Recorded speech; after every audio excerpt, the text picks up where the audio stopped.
Bonjour à tous. Alors merci. Du coup, merci d'être venus. Je vois que les gens, le public arrive progressivement pour ce troisième café connecté. Du coup, je suis Romain Lévy. Je suis ravi d'animer ce troisième événement, qui est un événement commun avec Bureau Co, où il y a Hicham et Julie qui sont présents, l'IA Startup Lab avec Jessica et les alumni donc, que je représente avec Sophie Moser qui est aussi dans le public. Juste, je lance quelques petites infos parce que on a quand même pas mal de nouveautés à préparer, enfin à annoncer pour ce début de café. Très rapidement, juste, je voulais féliciter notre partenaire Bureau Co qui ouvre Malakoff, un nouveau lieu à Malakoff. Et donc, du coup, si vous êtes en région parisienne et que vous cherchez un lieu de coworking, je vous invite à les contacter. Le café connecté, donc c'est troisième édition, de plus en plus de personnes qui nous suivent, on est ravis. C'est toujours le même concept, on a deux startups, deux experts, et les startups se font challenger par les experts. Aujourd'hui, on va parler food, on va parler immobilier.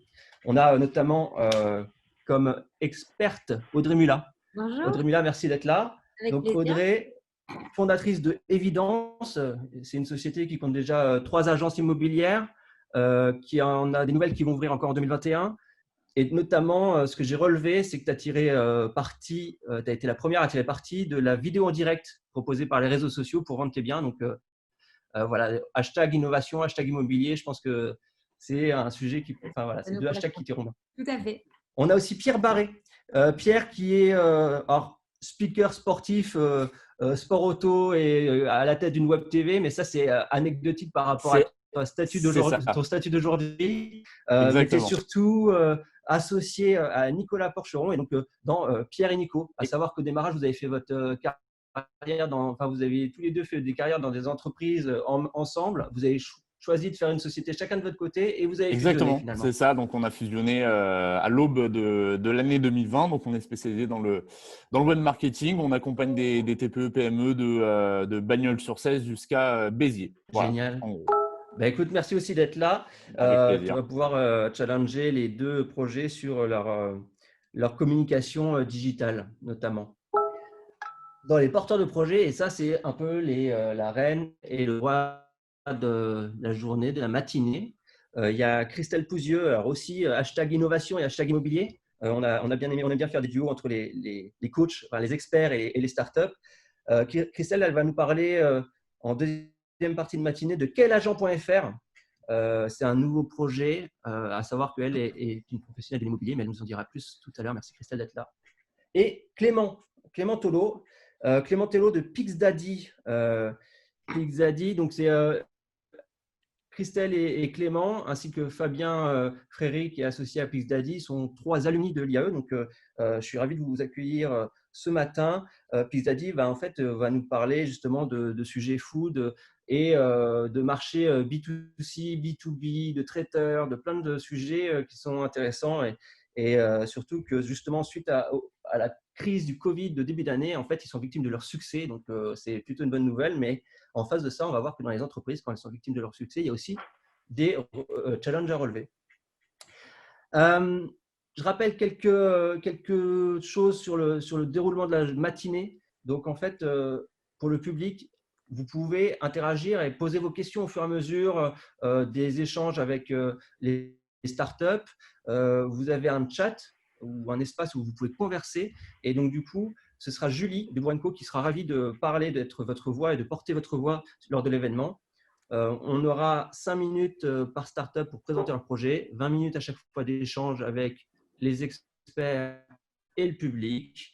Et j'espère qu'on sortira tous de là avec plein d'informations intéressantes pour toutes nos activités professionnelles. J'ai un challenge à relever, mais en même temps, je vais dire à Clément, tu peux commencer à mettre ton Ok, PowerPoint en ligne. J'ai un challenge à relever. Ça, c'est l'équipe de Bureau Co qui m'a donné un challenge à faire à chaque fois. Donc, j'essaie de le relever. C'est de trouver une anecdote en lien avec le café, puisqu'on parle de café connecté. Donc, il faut trouver une anecdote à chaque fois. Et je suis ravi de relever ce challenge. Et là, je viens de trouver une assez rigolote. Justement, c'est un challenge. C'est un Italien, Silvio Saba, qui détient le record du plus grand nombre de grains de café attrapés avec des baguettes chinoises. Alors là, bon, voilà, je ne savais même pas qu'il y avait un record de grains de café attrapé avec les baguettes chinoises. Et lui, il arrive à en attraper 46 en 1 minute. Donc 46 en 1 minute, j'ai fait le calcul. Parce que moi aussi, je fais des trucs un peu bizarres comme record.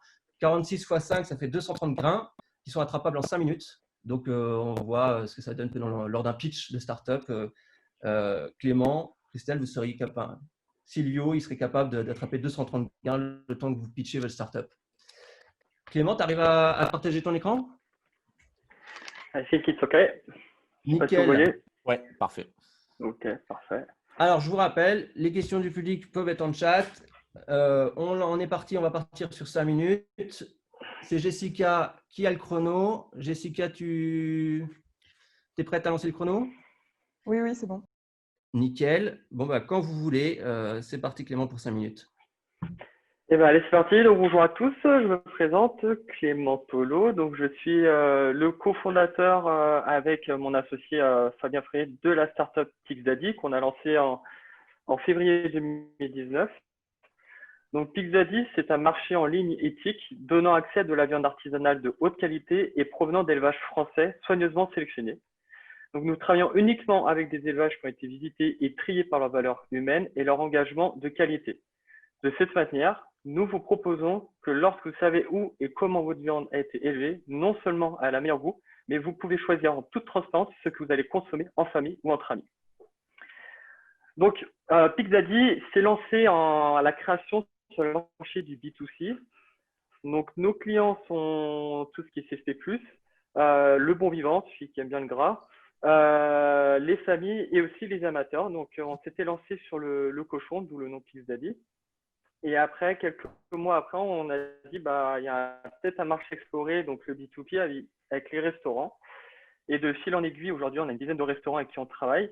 Et on s'est aussi diversifié sur les animaux. Donc aujourd'hui, on fait de l'agneau, du bœuf, de la volaille, on va même jusqu'à truite, le caviar. On a lancé une marque d'épicerie avec des terrines.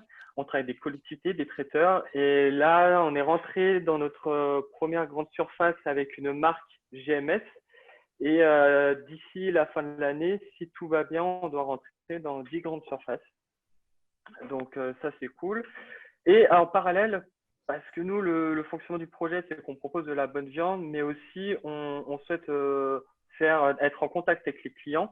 Du coup, on a lancé aussi une activité traiteur. Donc, cette activité, on l'a lancée avant le Covid, donc c'était super. Donc, on a eu pas mal d'abandon de mariages. Mais là, c'est reparti. On travaille avec des plus petits mariages, donc on fait entre 30 et 60 personnes. Donc là, il y a un créneau parce que les traiteurs actuels sont plus spécialisés sur des mariages d'entour de 100 personnes. Du coup, donc là, nous, on a notre place. Et donc, voilà, les trois secteurs d'activité. Et on va dire qu'aujourd'hui, on a un peu plus de mal à gérer le B2C du fait que aujourd'hui, on vend principalement sur les réseaux sociaux. Donc, c'est Facebook, Instagram.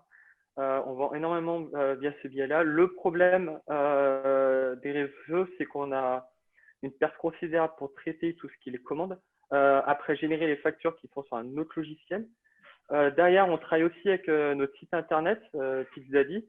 Donc, c'est un site internet qu'on a mis nous-mêmes en place en interne. Donc, on rencontre avec des retours clients qu'il y a un manque d'informations, trop de clics pour arriver jusqu'au panier.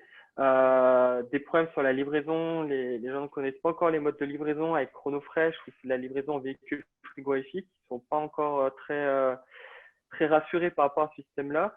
Et des petits problèmes sur les commandes, mais ça, je vous en parlerai un petit peu plus tard pour ne pas perdre trop de temps. Et derrière, on travaille aussi avec les newsletters. Donc, les newsletters, on travaille avec Mailchimp. Le problème, c'est qu'on a de plus en plus de gens qui sont alpagués par les newsletters. Donc, ça va souvent dans les spams. On nous donne souvent des fake adresses.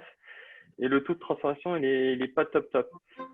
Du coup, est-ce qu'il y a un outil qui peut rivaliser ça ou pas? Et du coup, nous, on a commencé à apporter des améliorations sur les réseaux sociaux. Donc, est-ce qu'on peut avoir… il y a une musique. Ouais, est-ce qu'on peut avoir… donc, on essaie de mettre une place sur une méthodologie. Alors Clément, c'est ton micro qui s'est arrêté et effectivement, il doit y avoir une musique derrière quelqu'un. Est-ce Si que vous pouvez c'est arrêter vos reparti? micros. Ouais, c'est bon, arrêtez vos Ouais. micros. Ouais, c'est bon, ton micro. Du coup, après, est-ce que Facebook propose une boutique en ligne? Du coup, est-ce que ça vaut le coup de mettre le produit sur la boutique en ligne? Est-ce que ça va vraiment apporter du client? Et on est en train de voir sur les publications comment faire une redirection sur le site internet. Derrière, sur le site internet, on va essayer de bosser sur la diminution du nombre de clics pour arriver au panier.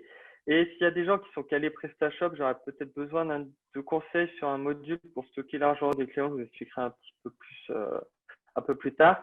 Et surtout, le gros travail qu'on a à faire, c'est sur il y a newsletter. Du coup, est-ce qu'il y a d'autres outils de publication que Mailchimp ou Mailchimp reste le meilleur? Et derrière, j'aimerais appeler ça autre chose qu'une newsletter, mais plus des ventes privées. Parce que nous, on travaille sur la pré-vente, du coup, travailler sur un fonctionnement de système de vente privée pour essayer d'avoir de l'attrait au niveau de nos clients. Donc, je crois que je suis arrivé à 5 minutes. Super. Exactement. Merci Jessica. Cool. Merci. Bravo Clément. Bon, alors, on a compris, il y avait une belle boîte qui se développe bien et il y a un chantier en ce moment, un démarrage de chantier. C'est sur l'aspect B2C, comment on améliore ça parce qu'il y a de plus en plus de commandes et il faut bien faire le suivi client. Pierre, Audrey, Pierre, Alors, vous avez des réactions, des questions? J'ai une première question effectivement à te poser, Clément. Ouais. Tu parles effectivement sur ton site internet de ce que tu appelles un gros volume de clics que tu cherches à vouloir réduire. Tu peux nous en dire un petit peu plus? Est-ce que tu as comment dire, une notion sur l'acquisition de ces clics ou est-ce que ça vient tout à fait autre chose, mais qu'on comprenne un petit peu de quoi on parle là, à ce niveau-là? Alors, en fait, je ne suis pas rentré vraiment dans le détail sur comment on fonctionne sur le B2C. Alors, le B2C, on fait du crowd sharing. Donc, ça s'appelle, en fait, c'est du financement participatif. Donc, l'idée, c'est qu'on va proposer une bête sur notre site internet et les gens vont précommander leur part, en gros, leur colis. Donc, ça peut faire 3, 5 kilos. Ils peuvent ajouter différentes pièces. Et en fait, l'idée, c'est une fois que la bête est totalement réservée, à ce moment-là, on dit à l'éleveur de l'emmener à l'abattoir. Et ensuite, on la récupère pour l'habiter. Et en fait, il y a un manque d'informations par rapport à ça et il y a beaucoup de clics pour savoir quelle bête choisir, quand est-ce qu'elle est dispo, les colis qu'on souhaite choisir, après le mode de livraison. Enfin, il y a pas mal de choses qui font que les gens abandonnent et nous appellent directement pour passer D'accord. commande. Ok. Et ça Donc pose là, ça un veut gros dire que problème. si je comprends bien, en fait, aujourd'hui, pour commander chez vous, alors j'ai votre site internet en parallèle, j'essaye de le naviguer, je ne me plonge pas dedans à 200% Ouais. parce que sinon on va perdre le fil. Mais aujourd'hui, pour commander de la viande chez vous, en fait, on ne peut passer que par ce financement ou il y a d'autres possibilités? Non, après, on a quand même une boutique en ligne avec des viandes en accès direct. Ouais. D'accord, ok. Mm. Bon, alors à première vue, moi, je vais laisser Audrey aussi donner son avis, mais je pense que ce genre de système où on a en fait finalement un achat qui se fait à un instant T, même si c'est de la pré-réservation psychologiquement dans la tête du consommateur, lui, il passe à l'achat, il fait un acte d'achat à partir du moment où il met de l'argent sur la table. Le delta entre le moment où il met de l'argent sur la table et le moment où il est livré peut paraître peut-être parfois un peu long. J'imagine que ça va dépendre de la taille de la bête et de l'attractivité de la bête. Est-ce qu'à première vue, il n'y aurait pas peut-être quelque chose à creuser en sens pour rendre le process un peu plus simplifié et faire en sorte que finalement l'achat soit plus simple, parce qu'il y a peut-être aussi des gens que tu fais venir sur le site internet qu'on perd un petit peu par, je dirais, complexité entre guillemets du concept. Ouais. Je suis assez d'accord avec Pierre, Clément. C'est vrai que c'est un peu compliqué, qu'aujourd'hui, on est vraiment dans une société du tout de suite. Et donc, le côté éthique, il est hyper intéressant. Et évidemment, c'est ce qu'il faut mettre en avant. Mais ça ne doit pas être le seul canal d'achat sur cette boutique-là, parce que effectivement, le fait d'attendre aujourd'hui, ça ne correspond pas au consommateur 3.0 d'aujourd'hui. Je suis entièrement d'accord. Moi, je vais revenir sur des questions de structure parce que, en fait, donc là, on a parlé du concept, mais moi, j'aimerais savoir comment vous êtes structuré aujourd'hui. J'ai compris qu'il y avait un associé, mais est-ce que vous avez des personnes dans votre équipe? Est-ce que vous êtes tous les deux seuls? Comment vous fonctionnez aujourd'hui? Parce que déjà, Ça, c'est la base pour mettre en place des choses. Aujourd'hui, on est couteau suisse de tout. Donc, on va dire que voilà, on est deux. Donc, il y a moi et donc Clément et Fabien. Donc, l'idée, c'était que moi, j'étais sur la partie B2C, mon associé sur la partie B2B. Après, on s'est pris le Covid dans la tête. Du coup, on a perdu tous les restaurants. Donc là, on a dû bifurquer sur du B2C à bloc. Et en fait, la structure n'était pas du tout adaptée par rapport au volume des commandes qu'on avait quotidiennement. Et une fois que le Covid est passé, comme par magie, les particuliers ont disparu parce qu'ils sont revenus un peu à leurs habitudes d'avant. Et là, on a pu récupérer les restos. Du coup, là, on a fait un gros coup pour retrouver un peu nos restaurants. Et puis là, avec la très belle nouvelle de ce matin où ils referment les restaurants à partir de 22 heures. Donc, je ne sais pas si on va récupérer du particulier. Je ne pense pas autant que le Covid. Du coup, là, il faut qu'on mette une grosse poussée sur le B2C pour prévoir peut-être une surturage de commandes. Ouais. Mais pour le moment, on n'est que deux. On fait les livraisons. Donc, c'est pour ça que je ne dois pas rester. Je dois m'occuper de la com, mais c'est impossible sur m'occuper Facebook, Insta, derrière les commandes. Enfin, vous avez un concept qui repose sur la communication. Alors aujourd'hui, énormément. Il y a plein de solutions pour pouvoir avoir un back-office à coût quand même relativement avantageux, notamment avec les aides à l'alternance, etc. Moi, je pense à premier abord, c'est un premier sujet que vous allez vous épuiser dans la structure, dans l'organisation aujourd'hui comme vous êtes. Après, là, on n'a pas beaucoup de temps, mais dans l'idée, c'est que déjà, quand tu me dis lui fait le B2C, moi, je fais le B2B, il y a des choses qui sont duplicables en fait. Donc, il vaut mieux se répartir les tâches par compétences que par… je suis entièrement d'accord avec toi, Audrey. Et en parallèle de ça, je me permets de rajouter que surtout quand on s'adresse à une cible B2B, ça nécessite de s'y déployer, à mon sens, à 100%. Que ce soit par de la force de vente sur le terrain, que ce soit par des actions quelles qu'elles soient. Donc, sans rentrer dans la communication, hein, je parle vraiment en termes de RH. Effectivement, il y a des aspects qui doivent être consacrés à 200% à une seule et même personne. Après, bien sûr, c'est comme on est tous passés par là, je pense, avec l'obligation de faire plein de choses. Ça fait partie du jeu, mais c'est vrai, je partage l'avis d'Audrey. C'est-à-dire qu'au bout d'un moment, vous allez vous fatiguer, je pense. Vous allez vraiment vous fatiguer à tout faire. Ouais. Tu peux même tabler un peu les stagiaires qui vont t'aider, qui vont pouvoir te décharger à ce niveau-là.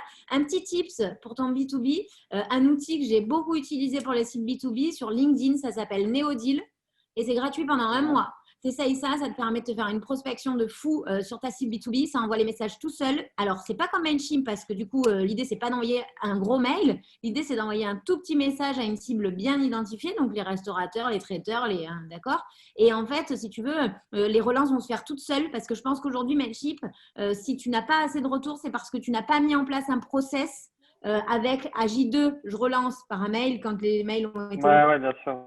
À J4, je relance par un appel quand les mails ont été de nouveau ouverts. Tu vois, ça, il faut l'écrire, ce process, en fait. La structure d'une boîte, même d'une start-up, elle est hyper importante.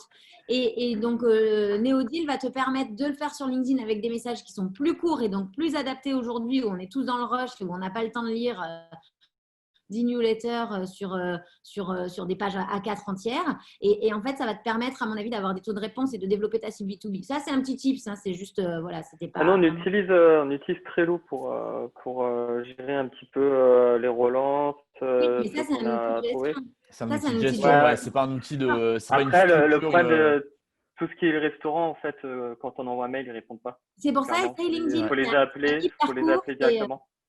Voilà, mais c'est un message hyper court. Ça peut être, j'en sais rien, je ne connais pas ton activité, mais ça peut être, vous connaissez le principe de la viande éthique, vous utilisez la viande éthique dans votre restaurant. Le mec, il va peut-être te répondre parce qu'il va dire, mince, c'est quoi? Tu vois, c'est un petit truc qui va lui faire, c'est juste une question. C'est bonjour, j'ai vu que vous aviez un resto. Et le truc, il fait tout seul, il écrit le nom du resto tout seul.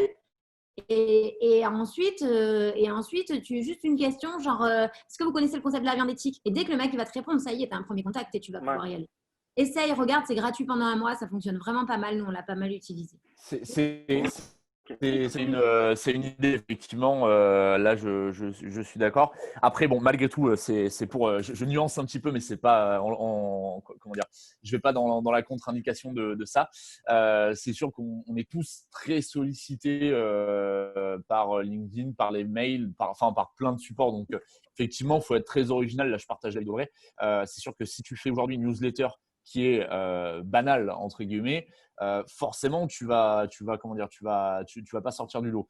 Qui plus est, il y a aussi des problématiques techniques, c'est-à-dire que j'avais noté dans ton slide que tu parlais de passage en spam. Ça se travaille aussi, hein. C'est-à-dire qu'entre ta database, entre ton serveur d'envoi, entre l'objet de tes mails, il y a beaucoup de choses qui se travaillent et qui font que tu peux passer plus ou moins hors des spams.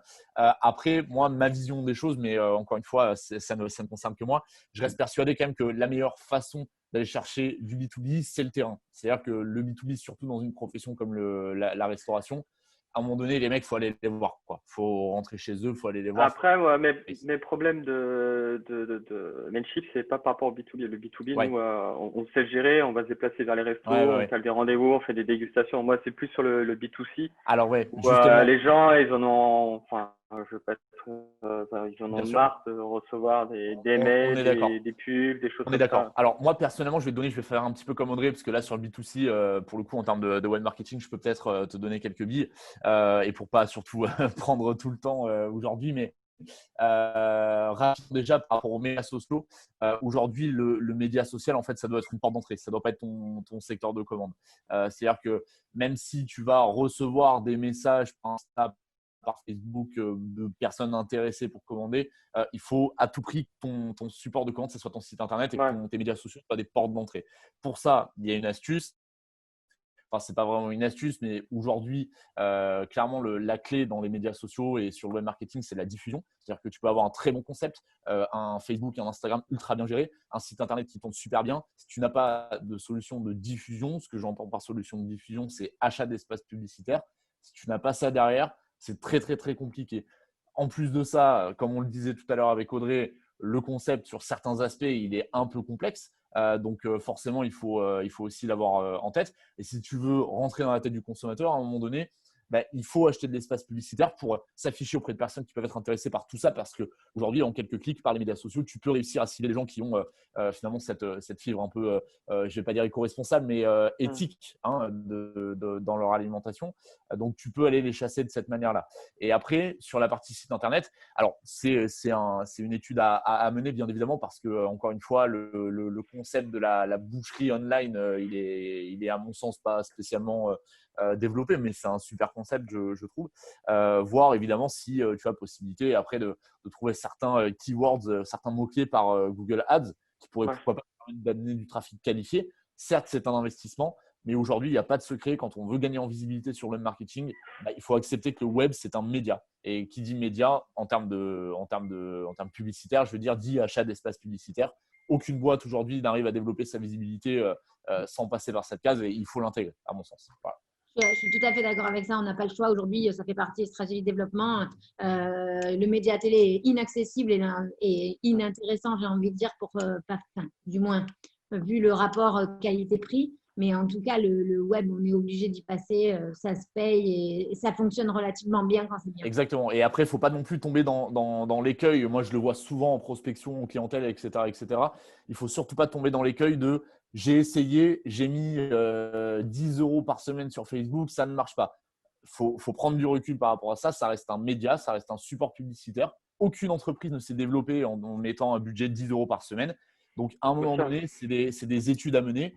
Mais il faut accepter que pour gagner en visibilité, s'il faut mettre 500 balles tous les mois dans Facebook et ou dans Google, il faut les poser si on veut faire les choses bien, parce qu'à un moment donné, ça reste une question de visibilité. Plus on en met sur la table, plus on est visible. Pour faire le parallèle avec la télé, comme disait Audrey, si on est en access prime time sur TF1 tous les jours, forcément, on risque d'avoir énormément de visibilité. Si on passe à 3 h du matin une fois par semaine sur BFM Business, je ne suis pas sûr qu'on ait autant de visibilité. Voilà ce que je peux te dire. Est-ce qu'il y a des points sur lesquels tu veux qu'on revienne, toi, Clément, parce qu'après, on pourrait aller sur plein de thématiques, mais je ne sais pas, soit sur l'activité traiteur, soit sur ta cible, Je sais pas. Non, l'activité traiteur, là-dessus, on a chopé le bon truc. Donc là-dessus, Alors tout si, se passe pardon, bien. j'oubliais un truc, Je vous excuse-moi. coupe, il reste 5 minutes du coup, Allez, pour ok. Alors, la dernière question, dernier Ok. échange. je me dépêche très rapidement, mais comme tu demandais effectivement une solution annexe à Mailchimp, pardon, moi j'utilise personnellement Sendinblue. Donc très rapidement, Sendinblue, c'est un peu le pendant français de Mailchimp. Là où c'est très intéressant, c'est que clairement, d'un point de vue tarification, c'est plus intéressant. Je ne connais pas du tout la taille de votre base de données aujourd'hui, mais dès que tu commences à rentrer dans des gros volumes, Sendinblue, déjà d'une part, a un service client en France, donc en cas de besoin, c'est plus simple de les appeler. Deuxièmement, ils intègrent une solution d'envoi d'SMS sur base client. Donc ça peut être très intéressant aussi parce que surtout dans le cadre du e-commerce, faire de la relance avant les week-ends, pour le coup, alors on n'est plus en période estivale, mais si tu es pendant l'été, avant le week-end, tu balances un petit SMS à tes clients, ça coûte 3 francs 6 sous et ça peut te permettre de générer des commandes, on ne sait jamais. Et en parallèle de ça, c'est un outil qui fonctionne vraiment très très bien et à mon sens qui fonctionne mieux que Mailchimp. Voilà, ça s'appelle Tu dis Sendinblue. c'est Sendinblue? Ouais, je vais te l'écrire dans le chat. Hein, Ouais, comme ça, je suis sûr. Bah, ça peut être intéressant. voilà. Ok, Audrey, je t'ai très coupé, bien. désolé, je ne sais pas si tu avais Non, quelque chose à rajouter. t'inquiète, tout le monde, c'était surtout savoir si on pouvait l'accompagner, mais Bien c'est sûr. cool si l'activité traiteur marche bien, effectivement, c'est un bon tendance, et comme tu Ouais. disais, il y a vraiment un créneau sur les petits rassemblements. Les gens aiment de plus en plus les trucs simples, on fait venir, il y a un grilladin qui est derrière, une plancha qui fait griller la bonne viande qui a été achetée, qui est bonne, qui est éthique, enfin ça, j'en suis C'est persuadée, c'est clair. un bon créneau, et vous avez bien eu raison de le prendre. Mais je me disais, comment tu fais? Tu livres juste la viande ou justement tu mets quelqu'un à dispo pour après la faire cuire, etc. Mais en plus de gérer une société, on est aussi traiteur avec mon associé. D'accord. Donc en fait, on a investi dans des gros bras zéro, tourne-broche. Et on va dire, ouais, je sais pas pourquoi, mais cette année, l'année 2020-2021, c'est un peu la thématique champêtre. Donc on est un peu en mode gueuleton. Je sais pas si tu connaissais gueuleton, bon Ouais. vivant, un peu en dessous. Et du coup, voilà, on est spécialisé là-dedans pour Mais 30 et 60 personnes à peu près. Faut aller là-dedans. à fond. de communication là-dessus, hein, parce que Ouais. tu vois, moi là, je cherchais exactement ça pour il y a 15 jours et je ne suis pas tombée sur Et vous. si on avait programmé le café il y a 15 jours, c'était bon, tu avais gagné un client, quoi. Voilà. Ouais, il y Ça a c'est un vrai, Romain. ouais, vraiment, il y a un vrai C'est à la sujet. Je mode. pense que vraiment, c'est ça. Ouais. C'est ce que les gens cherchent et qu'il y a vraiment un gros pas à faire en Et après, tout communication. Et franchement, ce qui est, ouais, je suis à nouveau à 100% d'accord avec Audrey. Il faut que vous arriviez à vous entourer parce que même en soi, c'est génial ce que vous faites avec la partie traiteur, mais ça vous rajoute une charge en plus. Comme c'est du présentiel, en plus, c'est toujours la problématique quand on développe un business. C'est-à-dire que se rajouter des tâches, c'est une chose, mais se rajouter des tâches en présentiel, forcément, c'est au détriment d'autres choses. Donc ça, c'est évident. Tout ce qui est association et tout, vous faites, je sais pas, demain une association sportive, elle organise un événement, truc de Voilà, format. on travaille avec Ouais, les War Eagles, ok. c'est football américain, Perron. Mais bon, après, ça fait un an que c'est mort à cause du Covid, donc tout ce qui est rassemblement, c'est un peu. Bien sûr, bien sûr, bien sûr. Et sur le format food truck, peut-être, ça peut être une idée, ça, non? Ouais, food truck, il y en a déjà beaucoup sur le marché. Non, mais justement, de les livrer aussi. Il y en a Ah, peut-être. ouais, mais on travaille aussi avec des food trucks. Déjà, on travaille avec des food trucks en livraison viande, ouais. Voilà. Là-dessus, Même après, je pense que le business du food truck aujourd'hui, effectivement, il y a énormément de choses, mais les meilleurs se démarquent. Hein. On le voit ici, moi je suis à Bureau & Co au Millénaire, du coup, on le voit ici, il y a différents types de food truck et il y en a un en particulier dont je tairai le nom, mais qui a toujours une file d'attente de malade mental parce qu'il y a toutes les entreprises du coin qui savent qu'il est là, tel jour, telle heure, ils viennent parce qu'ils se démarquent, quoi, tout simplement. Pierre a envie d'avoir de la bonne viande à Ok. côté de son lieu de travail. Exactement, voilà. L'appel du pied est lancé. C'est ça, c'est ça, c'est ça. Julie, On a une question du public, oui. Donc, j'en profite pour vous la poser. Donc, déjà, bon, c'est un message de félicitations. Et la question, c'est pourquoi ne pas proposer de la viande d'exception?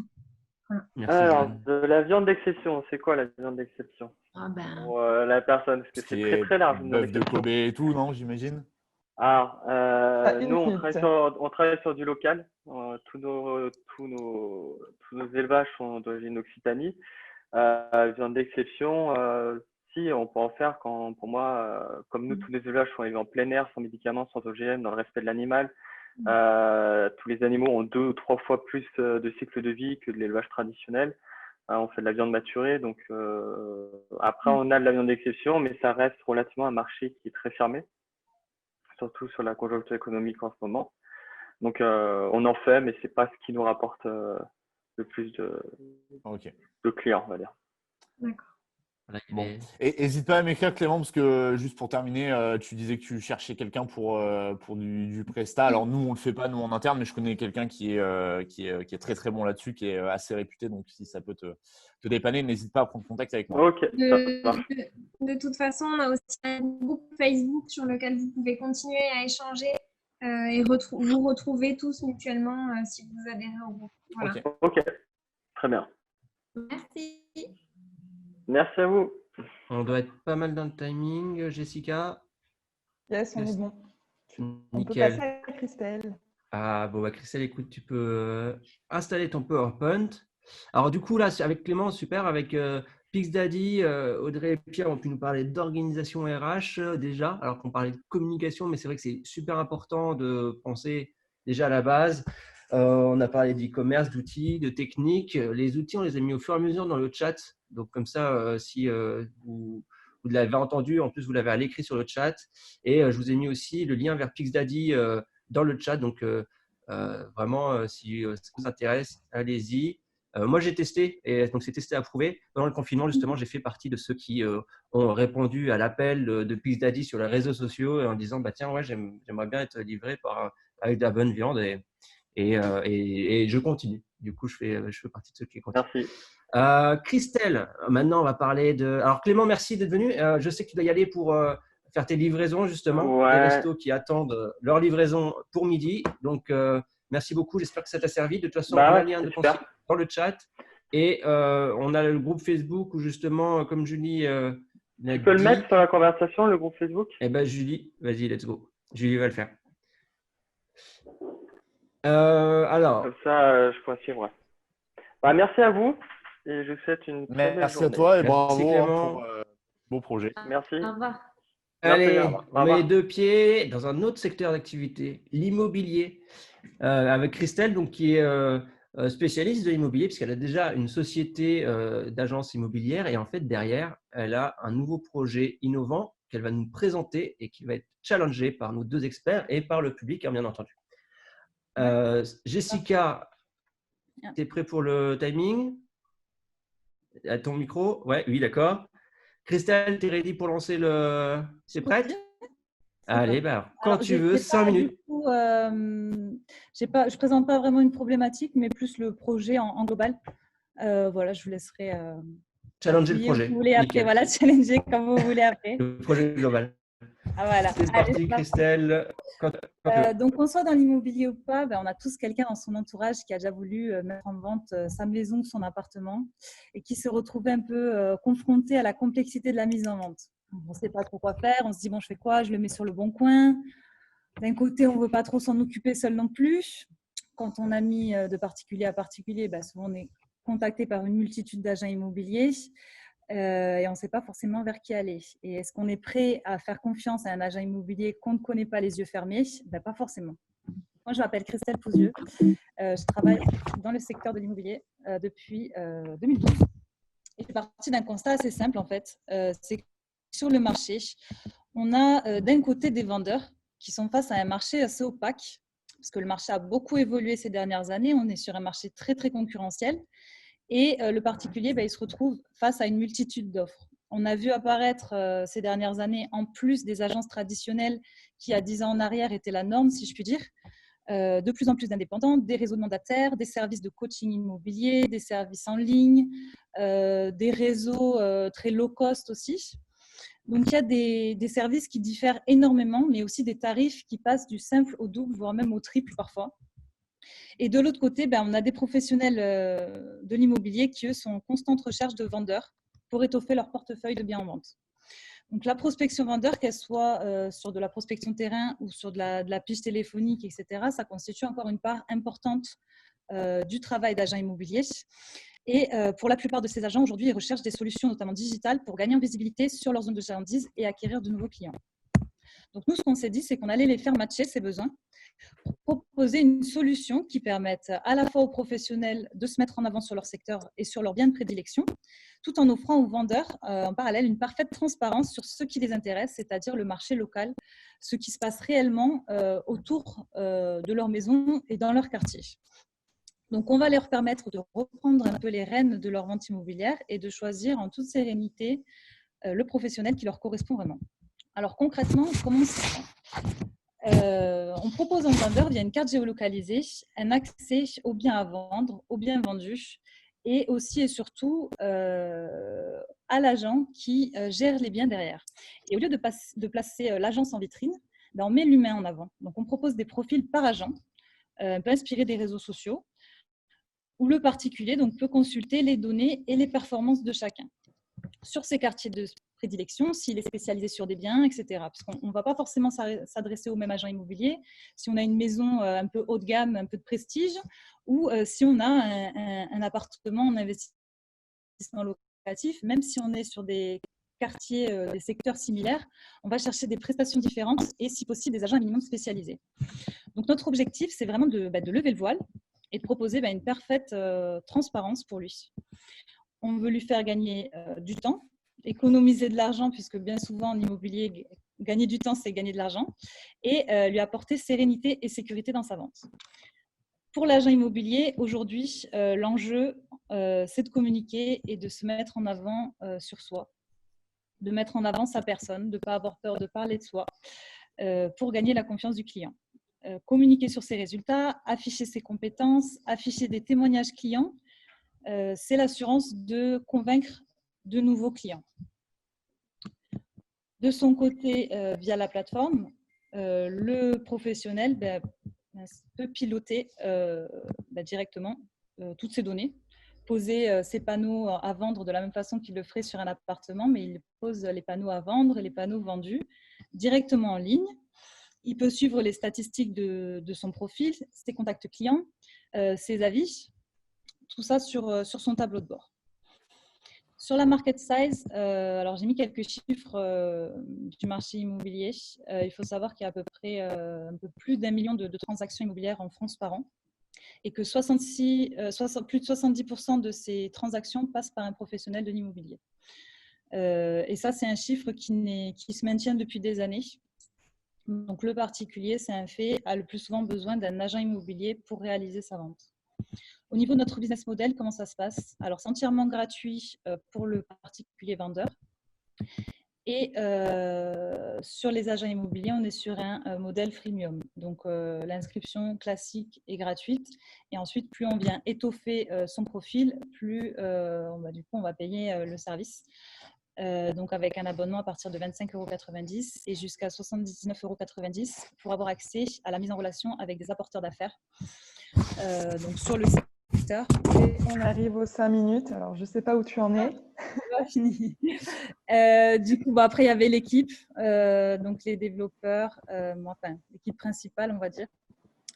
Et sur la roadmap, donc on en est à la phase de bêta test. Voilà, donc s'il y a des agents immobiliers dans la salle, vous pouvez aller vous inscrire si vous voulez. C'est pas encore accessible au public. Il y a tout l'accès au tableau de bord, etc. Pour l'instant, on prend tous les retours possibles, et notamment dans les retours qu'on a eus. Donc, il y a la connexion aux API qu'on va mettre en place. Justement, merci voilà. Christelle. Justement, on va avoir des retours et justement dans notre sphère aujourd'hui qui est connectée au Café Connecté, il y a Audrey qui est à la tête d'une agence immobilière. Donc, c'est génial. Merci Christelle pour cette… Audrey, merci, Pierre. Ouais. Audrey, tu veux commencer ou pas?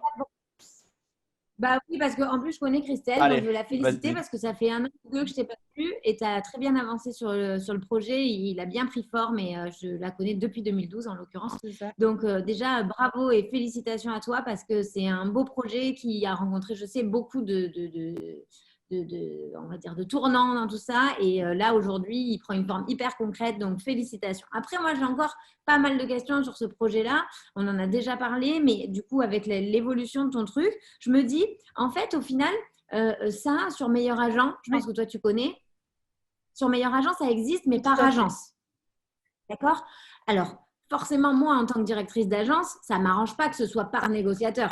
Tu comprends bien que moi, je me dis que la visibilité, je la préfère pour mon agence parce que forcément, au lieu d'avoir un bien vendu sur un secteur, je vais en avoir 30 Alors, parce que j'ai 30 gens qui ça bossent sur le dépend parce secteur. que le problème de meilleur agent aussi, c'est que du coup, il y a des grosses structures comme Century 21, par exemple, quand on tape Montpellier, qui écrasent les agences plus petites parce qu'ils ont 135 biens vendus ou je ne sais plus, alors que ce n'est pas représentatif on ne peut pas mettre disons, en concurrence des 135 ventes avec X agents et une agence locale qui va être tout aussi efficace sur son secteur et qui du coup se fait écraser en visibilité parce qu'il y a les grosses agences qui du coup, la place. Bien sûr. Du coup, toi, tu vas chercher les plus petits. Donc, je comprends. Hein, donc, forcément, ceux-là, ils ne vont pas être dans tes clients potentiels. Donc, est-ce que le marché est suffisant et surtout, est-ce que les agents eux-mêmes vont vouloir contracter 25 ou 80 euros par mois eux-mêmes, parce qu'aujourd'hui, il y a des indépendants, certes, mais il y a aussi des salariés. Est-ce qu'eux-mêmes, ils vont être prêts à mettre ce budget dans leur définition, alors que franchement, des fois, ils ont 5 ventes dans l'année. Ouais. Alors, ça, c'est encore autre chose. C'est-à-dire que logiquement, c'est ceux qui vont avoir le plus de ventes qui vont avoir envie de se mettre en avant, parce que ceux qui débutent, par exemple, et qui ont très, très peu de ventes à leur actif, effectivement, ils n'ont pas grand-chose à montrer. Mais est-ce que tu as assez de marché? Ma question, elle est là. Est-ce que si tu cibles ces gens-là qui vont être capables de payer tout seul un abonnement parce qu'en plus, ils font assez de ventes, parce que sinon, c'est la honte de marquer que j'ai 3 ventes sur le secteur dans l'année, est-ce que tu penses que tu as assez de marché? Je pense, oui. A priori, je veux dire, même les agents d'agences immobilières, tu prenais ton exemple par rapport à Meilleur Agent. En fait, au lieu d'avoir un seul profil avec toutes tes ventes, tu vas avoir en fait tes 30 négociateurs qui vont avoir du potentiel entrant aussi. En fait, ça multiplie les opportunités d'avoir du contact entrant et ça permet aussi de sectoriser par quartier sur lesquels ils travaillent. Donc ça leur permet d'avoir un maillage plus étendu. Et pour l'agence, c'est du contact entrant aussi, et donc des vendeurs potentiels, et donc des ventes et du chiffre d'affaires pour l'agence. Ça voudrait dire que ton client, il change et que ton client, c'est le directeur d'agence qui va lui payer pour ses négociateurs. Alors, pour les agences, oui, ça serait… Est-ce qu'il y a un format comme ça? C'est-à-dire, est-ce que je vais payer 10 fois 25 euros ou 75 ou 80 euros, ou est-ce que j'ai un format avec un business model, avec un nombre d'agents que je peux avoir dedans? Il y a un format, oui, adapté par nombre d'agents. Je ne l'ai pas détaillé parce que déjà, 5 minutes, ça passe très, très vite. Mais effectivement, en fait, on s'adresse aussi aux indépendants l'IAD et compagnie, qui vont payer leur forfait parce qu'ils travaillent pour eux. Et effectivement, on a adapté aussi des paliers en fait, par nombre d'agents immobiliers pour les plus grosses structures. Je pense que ça, c'est une très bonne solution. Pierre, je te laisse intervenir. Ouais, je me permets parce que du coup, nous, effectivement, alors même si l'immobilier, c'est ton secteur, Audrey, bien évidemment, nous, c'est vrai que chez Pierre & Nico, on a une très grosse spécialité immobilière puisque aujourd'hui, 80% de nos clients, ce sont des agences immobilières. Donc je me permets d'intervenir. Alors déjà, la première chose, mais là, je partage ton avis, Audrey. Effectivement, moi, il y a un truc qui m'interpelle, c'est que c'est quand même très, très, très, très proche aujourd'hui de Meilleur Agent dans la tête du commun des mortels. J'entends par là que le particulier qui cherche à vendre, qui chercherait justement à confier son bien à une agence de qualité, de référence, aujourd'hui, Meilleur Agence, c'est quand même un mastodonte du marché qui commence à avoir un petit peu pignon sur rue. Donc, la problématique de ça, c'est que l'internaute lambda risque d'aller directement, sans se poser de questions, sur Meilleur Agent. Donc là, tu arrives avec une plateforme qui est certes un petit peu différente dans le format, parce que j'entends que tu mets plutôt en avant l'agent immobilier que l'agence. Ça, c'est une chose.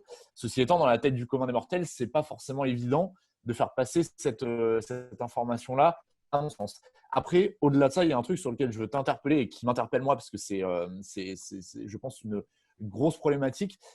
Aujourd'hui, concrètement, tu as autant besoin de faire venir sur ton site internet des vendeurs qu'une agence immobilière. C'est-à-dire qu'aujourd'hui, tu es obligé de capter du vendeur parce que si tu ne captes pas de vendeur, forcément, derrière, tu n'as pas assez de demandes pour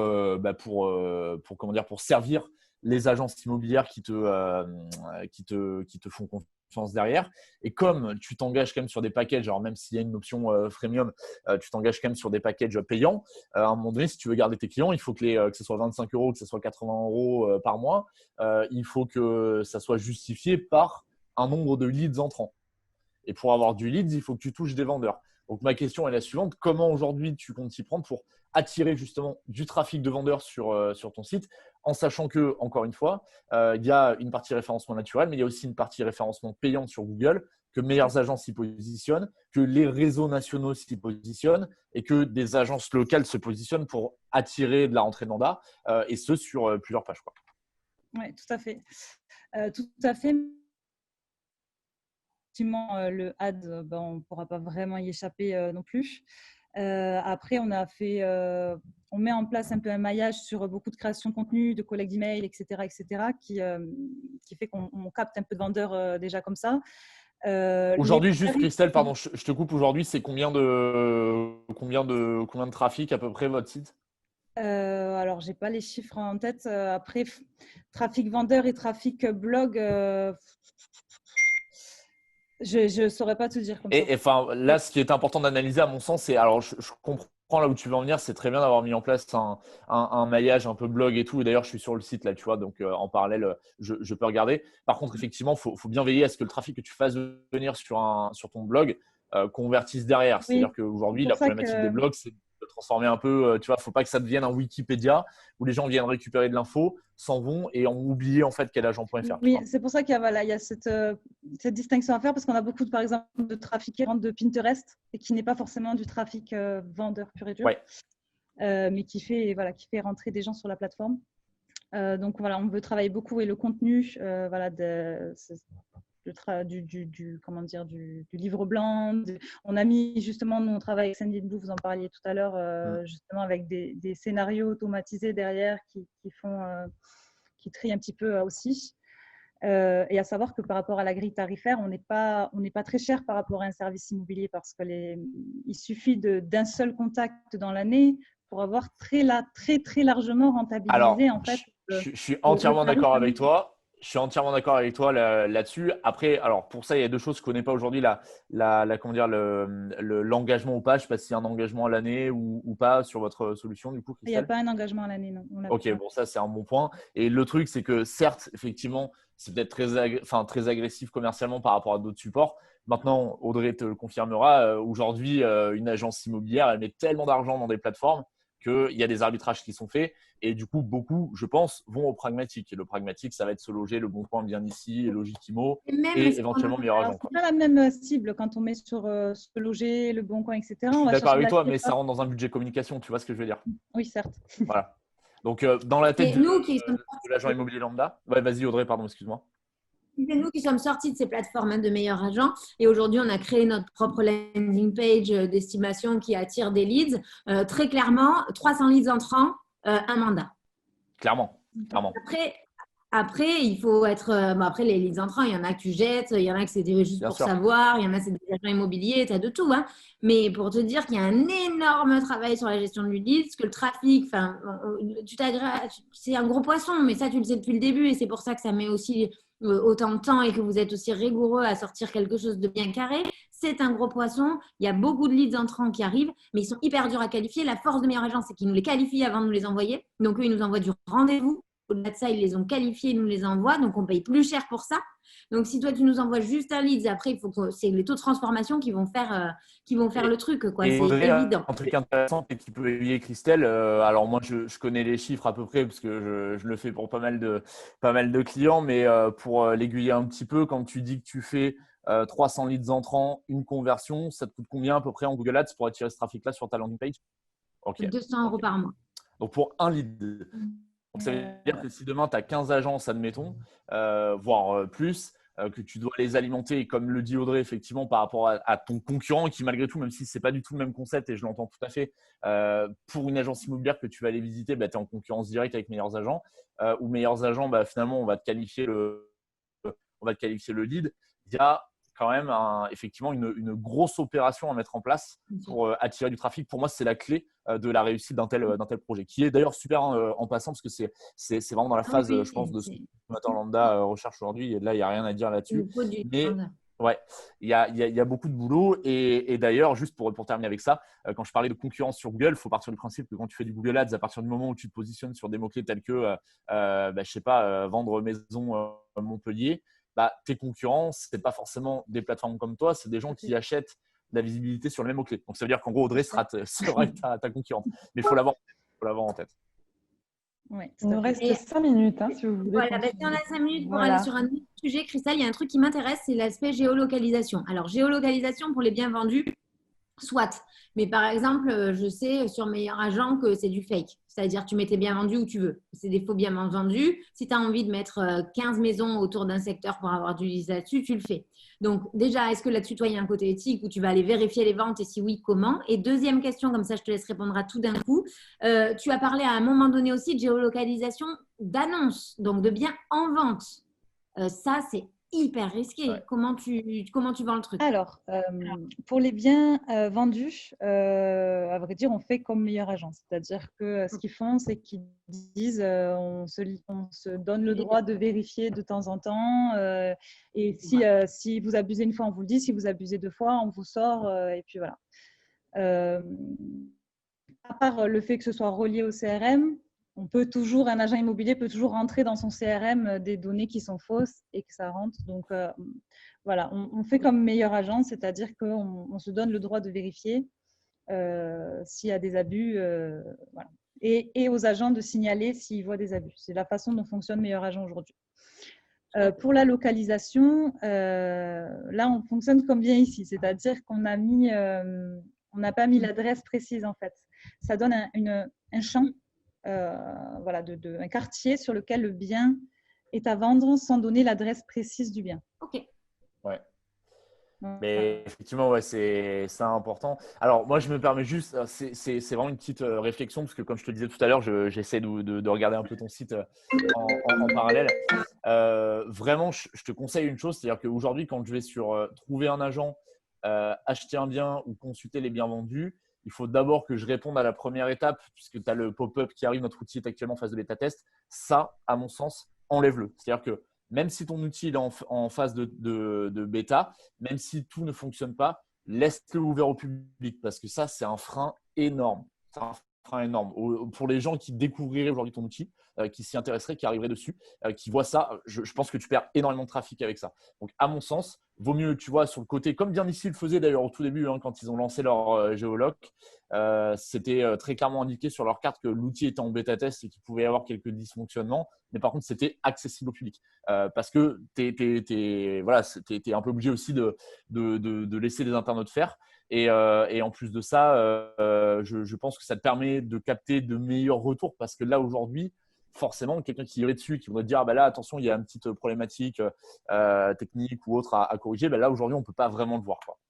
Oui, c'est parce qu'en fait, oui, on a ouvert d'abord aux agents parce qu'effectivement, on a encore quelques petits bugs. Ouais, je comprends. Il y a le temps de corriger, en fait, tout ça. On a encore quelques petites coquilles et des choses encore à modifier. Mais je comprends tout à fait. Après, je pense que là, c'est une vision business plus globale. Moi, je suis plutôt partisan de dire quand tu as une idée de business, d'abord tu fais et après tu analyses. Parce que si tu commences à trop analyser, à trop passer de temps à peaufiner tous les détails et qu'après tu le lances jamais en fait le truc. Donc, je pense qu'il vaut mieux lancer le truc. On te dira là ça marche pas, là c'est nul. Ok, mais au moins tu as une information, ça te permet de faire de travailler ton outil, quoi. D'accord. À mon sens. Et pour rebondir juste sur ce que tu disais, du coup, Audrey, donc il vaut mieux, largement mieux déjà qualifier les leads parce qu'on est en train de travailler aussi donc sur une partie en fait apporteur d'affaires et une partie, un compte aussi particulier. Donc, vaut mieux qu'on qualifie au maximum les leads qu'on vous envoie. Il faut déjà que tu arrives à estimer la qualité des leads que tu reçois. Après, c'est que ton outil peut-être va faire que tu vas recevoir des leads hyper qualifiés. Les mots-clés que tu vas acheter ne sont peut-être pas exactement les mêmes que moi et tes leads sont peut-être plus qualifiés déjà quand tu les reçois. Mais il faut déjà que tu estimes la qualité de tes leads et éventuellement que tu aies des packs avec des achats de leads différents. Déjà qualifiés, déjà une prise de rendez-vous, déjà… C'est exactement ce que j'allais dire. Voilà. C'est de l'option et ça te permet d'avoir la version de base qui est gratuite. Tu reçois un lead de temps en temps, mais peut-être que le lead, il est, j'ai envie de te dire, nous, même si notre outil est identifié à Montpellier, on reçoit des leads à Paris, en Suisse, à Lyon. Tu vois, ces leads, là, tu les envoies en gratuit presque. Et ensuite, les autres, tu payes. Plus tu veux un lead qualifié, donc plus proche de chez toi, plus tu payes. Plus tu veux un lead qui a déjà été appelé pour vérifier si le projet est réel, tu payes. Plus tu veux un lead qualifié que le projet est à court terme, tu payes encore plus. Et puis voilà. Exactement. Et puis bien ici faisait ça au tout début quand ils ont lancé leur plateforme. Je pense qu'on en terminera avec ça, mais pour moi c'est une très bonne solution. C'est-à-dire que tu as deux formules. Tu as la formule où tu t'abonnes. Donc l'agence est abonnée tous les mois. Il y a certaines conditions effectivement dans le cadre du contrat et la qualification du lead peut tout à fait en faire partie. Je partage tout à fait ton avis, Audrey. Et il y a une autre formule qui peut tout à fait fonctionner, c'est de dire voilà, monsieur le client, vous n'êtes pas engagé dans le temps. Par contre, en fait, vous me payez qu'aux leads reçus. Donc là, à toi de le qualifier. Mais si tu reçois d'un côté 10 leads sur la zone de Montpellier et que tu envoies tes 10 leads à ton client, admettons, le client il sera facturé sur le volume de leads. Si tu n'en as pas de leads, on ne peut pas te reprocher de ne pas en avoir. Et peut-être que sur un démarrage d'outils comme celui-là, ça peut être une alternative que tu peux proposer à certains qui sont un petit peu réticents. Et juste une dernière question, un conseil pour aller chercher justement les agents immobiliers éventuellement? Pour moi, pour aller chercher les agences immobilières, c'est un petit peu la même chose que je disais à Clément tout à l'heure. Même s'il y a plein d'outils, comme Audrey en parlait tout à l'heure, il y a beaucoup d'outils sur Internet. Aujourd'hui, j'estime que le professionnel est très sollicité par d'autres professionnels. Donc, pour moi, la clé, c'est le terrain, c'est aller taper des portes, surtout quand on est dans une profession comme l'immobilier où on a besoin de feeling et on a besoin de relationnel. Et après, pour le reste, Google Ads.